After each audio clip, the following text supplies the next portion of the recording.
Hello everyone. In today's session, we will discuss the last property of colloidal soul, and that is coagulation or precipitation of colloid. This topic is discussed in much detail, so we will take it point-wise. First is now coagulation or precipitation of colloid. Why does it happen? Because we have studied that colloidal particles are always electrically charged. Clear?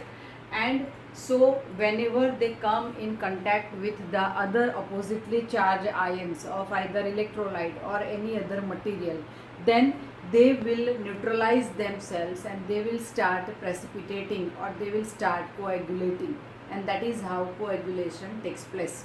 Clear? So how to do the coagulation of lyophobic sols? Here we will first discuss, see, we have discussed two types of sols, lyophobic and lyophilic sols. Clear? In this means the classification of sols, in which the classification is done on the basis of the attraction or the interaction between the dispersed phase and dispersion medium.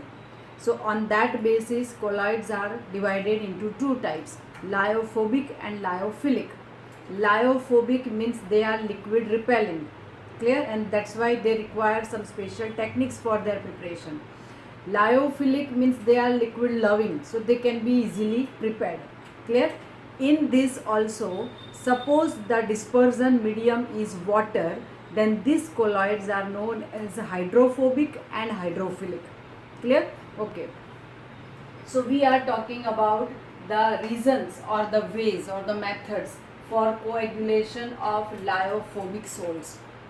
The first is electrophoresis. Now in the previous lecture we studied that in electrophoresis, in that apparatus the colloidal sol is taken and the electric voltage is applied across the two platinum electrodes, so that depending upon the charge which is present on the colloidal particle, they get attracted towards the negatively charged electrode, and that is how they get collected near that electrode. They get separated from the colloid, and that is how they get precipitated or coagulated. Clear? So electrophoresis is one of the techniques or one of the methods by which the coagulation of lyophobic sol can be carried out. Second reason or second way of coagulation is mixing two oppositely charged sols. Here mixing two oppositely charged sols means, suppose we have positively charged sol, into that if the equal amount of negatively charged sol is added, then they will try to neutralize each other. Clear? And when they neutralize each other, then the particles, when they come near to each other, they will not be repelled, but they will be coagulated or they will undergo aggregation, and that is how they will settle down. For example, in the last lecture we discussed the positive sol, how it is prepared. So hydrated ferric oxide, when Fe3 plus ions are adsorbed on the precipitates of hydrated ferric oxide, clear, then we get positively charged sol. So when such positively charged hydrated ferric oxide sol is added in the equal amount of arsenious sulfide, which is negatively charged sol, then these two sols, when they are mixed up in equal amount, then the precipitation will take place. Now here this both the sols, positively and negatively charged sols, they are responsible for neutralizing each other, and that is why this type of sols, they are, or this type of coagulation is called mutual coagulation. Clear? One is responsible for the coagulation of the other and vice versa. So this type of coagulation is known as mutual coagulation. Then third is boiling. When we boil the sol, lyophobic sol, then what will happen? The particles of dispersion medium, their kinetic energy will increase, and that is why they will start colliding more frequently with the sol particles. Clear? And so due to this collision, increased amount of the collision between the molecules of dispersion medium and the colloidal particle, the adsorbed layer which is present on the colloidal particle, it will get ruptured, it will get disturbed, and so the charge present on the colloidal particle will reduce, and ultimately it will get neutral, and then it will get precipitated, and so it will now settle down. Clear? So by boiling also coagulation of lyophobic sole can be carried out. Fourth is persistent dialysis. Dialysis is one of the techniques used to purify the colloidal sole. Clear? Now in colloidal sole, if excess of electrolyte is present, then dialysis is carried out. One is simple dialysis, the other is the electrolytic dialysis. Clear? So in both the dialysis, excess amount of electrolyte is squeezed out from the bag or from the vessel in which the colloidal sole is kept. Clear? So this vessel, the wall of this vessel, it is made up of either parchment paper or cellophane sheet. Clear? And it will not allow colloidal particle to pass through it, but it will allow only the electrolyte to pass through it. Clear? So if the colloidal sole is frequently dialyzed, then what will happen? Due to this frequent dialysis, every time excess electrolyte present in the sole will be taken out. But after repeated dialysis, what will happen? Even if the traces of electrolyte, that we know that trace of electrolyte is required for stabilization of the sole. Clear? So this traces of electrolyte will also be taken out. It will also be squeezed out from the colloidal sole. And if the electrolyte is removed from the sole, then we know that the sole will become unstable. Unstable in the sense the particles will now start aggregating and they will settle down. So the sole will be destroyed. Clear? And the fifth method or the fifth way of coagulation of the lyophobic sole is addition of electrolyte. See, in order to stabilize the colloidal sole, very small amount of electrolyte is required. But if we add electrolyte in more amount, then what will happen? Colloidal particles are already electrically charged. Now if we add more amount of electrolyte, then we also know that electrolyte contains positive and negatively charged ions. So there will be more interaction between the electrically charged colloidal particles and the charge opposite to that particle which is present in the electrolyte. For example, if the sole is positively charged, then it will start reacting, it will start interacting with the negative ion present in the electrolyte. And if this happens, then the colloidal particle will become neutral, and so now there will be coagulation, there will be aggregation, there will be precipitation, and the colloid will settle down.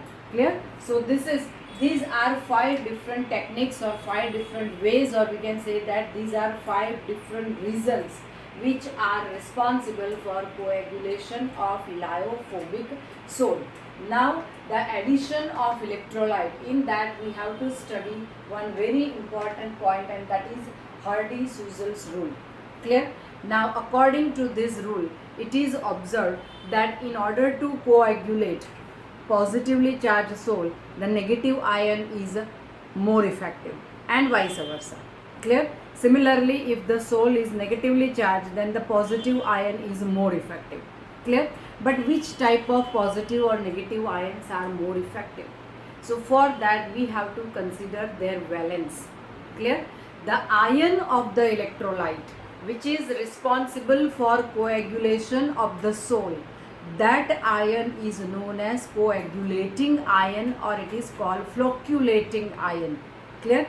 So this coagulating ion, the positive or negative charge, the valence present on that, it will also decide the coagulation capacity of that ion. Higher is the valence, more will be the coagulating capacity. For example, here I have written, greater the valence of the coagulating or flocculating ion, more is the coagulation or precipitation. So if we have the positive sole, clear, then negative ion is more effective. Similarly, if we have the negative sole, then positive ion is more effective. Clear? Now, here example is given. Suppose we have a negative salt and we have three different positive ions, Al3+, Ba2+, and Na2+. According to Hardy-Suzzel's rule, higher is the valence of coagulating ion, more will be the coagulation. It means that here Al3+ ion is more effective for the coagulation of negative salt. Clear? So the decreasing order of their coagulating power is written. Aluminium is more effective, most effective than barium and then sodium. Clear? Similarly, if we have positive salt, then the flocculating power is FeCN6 -4 charge. This is negative ion. Clear? Hexacyanoferrate 2 ion. Clear? So it is a -4 charge. Then here PO4 3 minus, SO4 2 minus, and Cl minus. So like positive ion, they are arranged in the decreasing order of their power or their valence. Similarly, negative ions can also be arranged. So the ion, negative ion with -4 valence is more effective for flocculating or for coagulating the given salt, positive salt. Clear? So this you have to remember. Okay. After that, now we will go for the coagulation of lyophilic salt. Lyophilic means they are liquid lovings. They can be easily prepared. Clear? Now, for this lyophilic salts, we have also studied that hydrophilic or lyophilic salts are more stable compared to lyophobic or hydrophobic salts. Clear? Now the stability, the factors which are responsible for stability of lyophilic salt are two. One is the charge on the salt particles, positive or negative charge present on the colloidal particle, and solvation means the interaction, clear, between the ions of the colloid and the ions of the solvent, that is called solvation. So the stability of the lyophilic salt depends on two factors. One is the charge of colloidal particle and the other is the solvation. Clear? Now their coagulation means their precipitation can also be done by two different methods. See, if we remove the charge or if we carry out solvation, clear, then obviously the lyophilic salt will also start coagulating. It will also start precipitating. Clear? So there are two methods by which we can do coagulation of lyophilic salt. One is by adding an electrolyte. Clear? Small amount of electrolyte is required for stabilizing the salt. But if we add more amount of electrolyte, then what will happen? The charge present on the colloidal particle, it will start interacting with the opposite charge of the electrolyte. And that is why this colloidal particle will become neutral and it will start coagulating, it will settle down, it will get precipitated. Clear? Second is by adding suitable solvent. Suppose we add more and more amount of suitable solvent. For example, we have hydrophilic salt. Hydrophilic means water loving salt. In that salt, suppose we add alcohol or acetone, then dehydration of dispersion medium will take place. Clear? So here in hydrophilic salt, dispersion medium is water. Now to this salt, if I add the suitable solvent like alcohol or acetone which can interact with water, so dehydration of water, dehydration of dispersion medium will take place. And when this happens, then even if a small quantity of electrolyte is added, then the salt will get destroyed. It will get coagulated or it will start precipitating. Is it clear? Okay. Now here in this both the cases, whether it is lyophilic or lyophobic salt, when we mention about the flocculating ion, so here also see I have written by adding the electrolyte. The ion of the electrolyte, either positive or negative ion of the electrolyte, which is responsible for coagulation of the salt, whether it is lyophobic or lyophilic salt, that ion is known as coagulating ion. Clear? Now the coagulating value of this ion is also important in deciding or in determining the coagulation capacity of that ion. Now what is this coagulating value?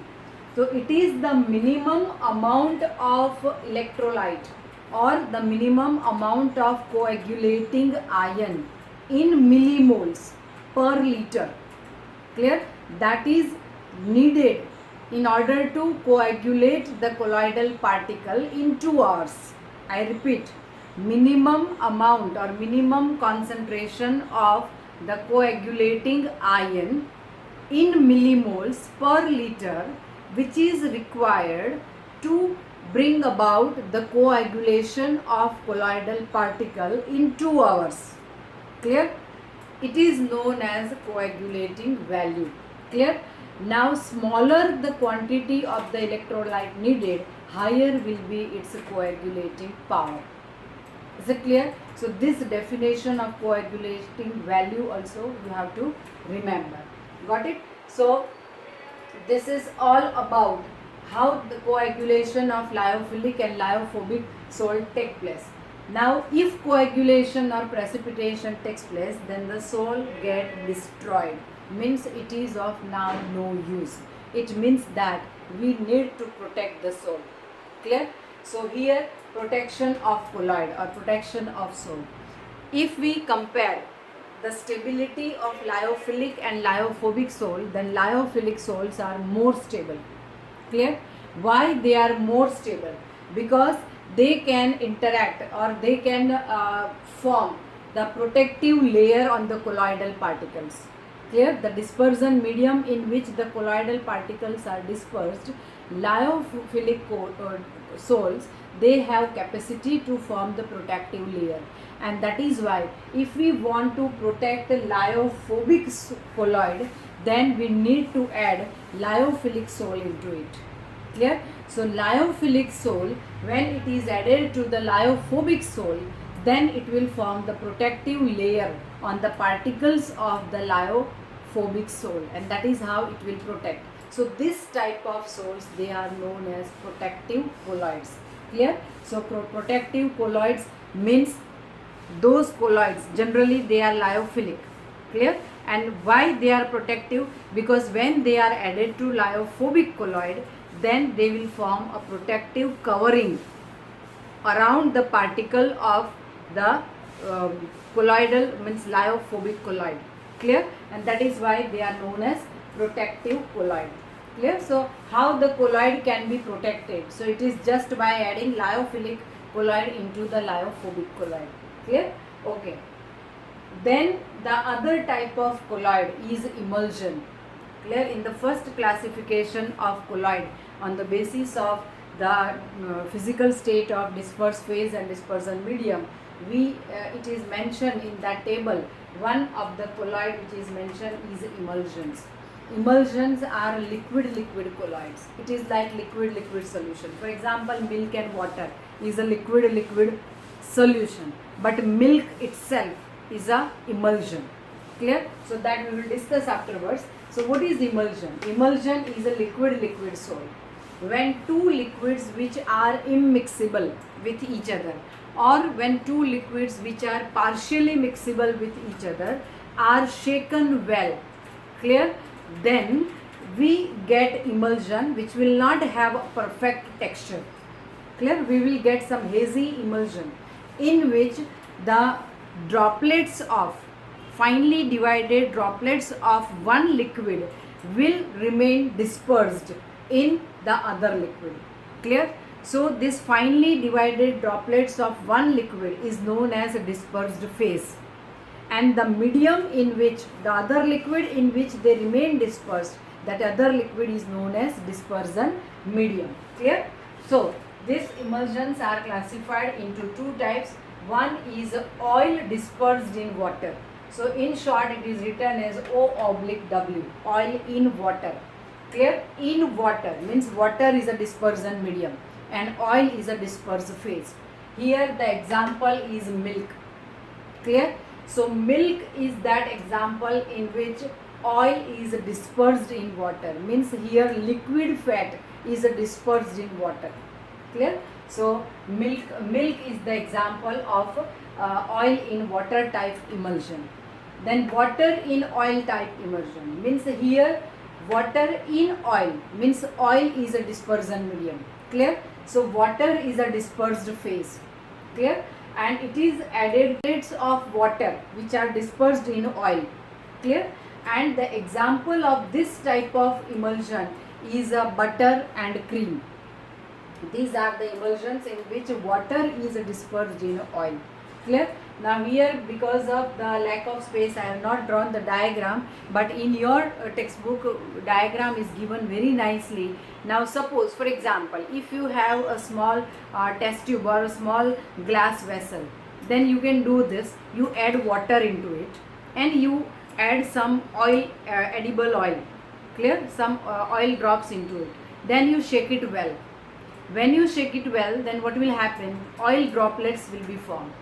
Clear? And they will get dispersed in water. So that is oil in water type emulsion. So in your textbook, oil in water, in that the background is blue, because water generally we show by blue color. So background with blue color is oil in water. So water is a dispersion medium in which the oil droplets are there. Clear?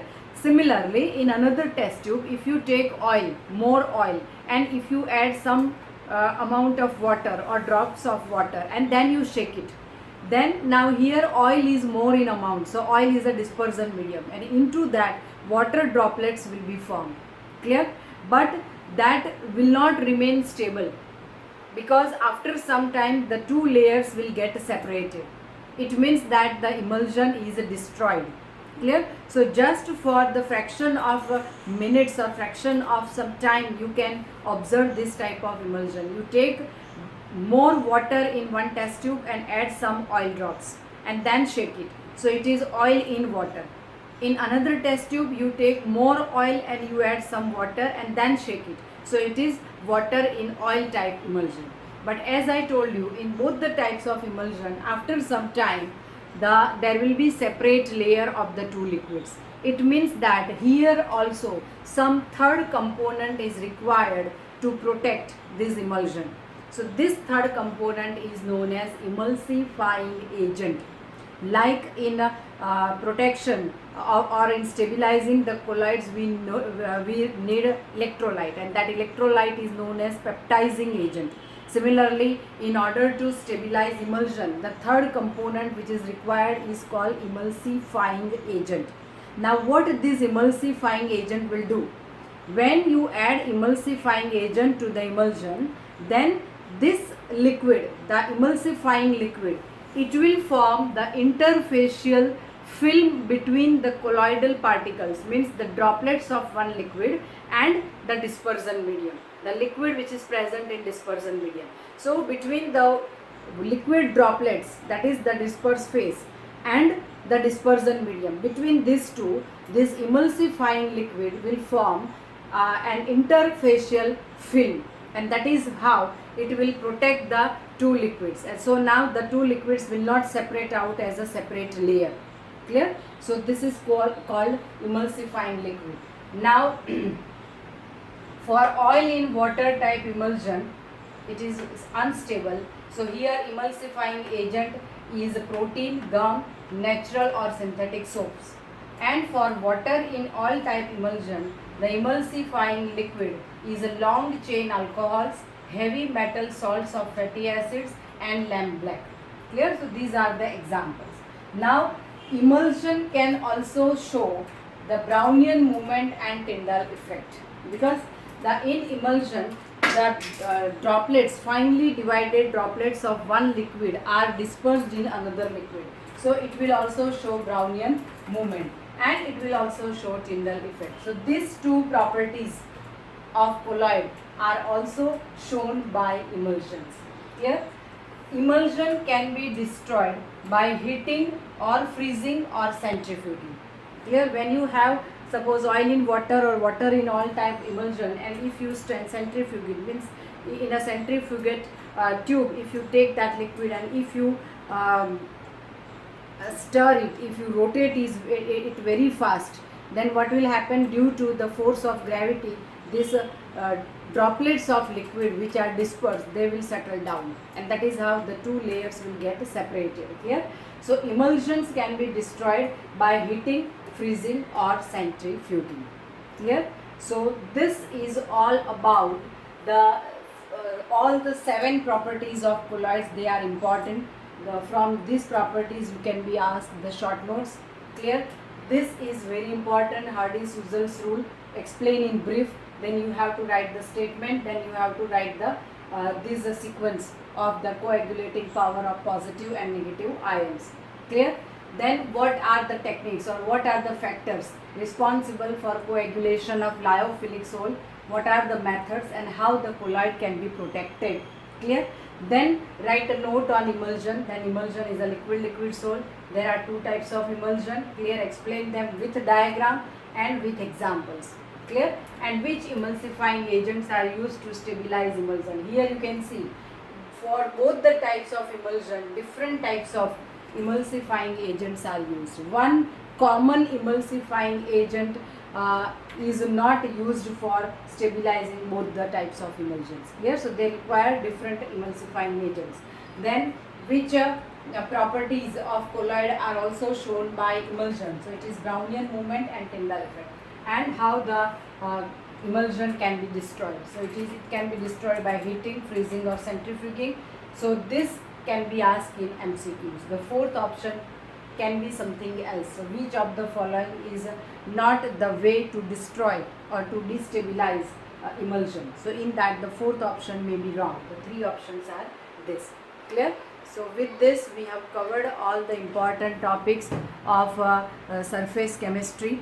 Clear? Now in the next video we will go for some next chapter. Thank you.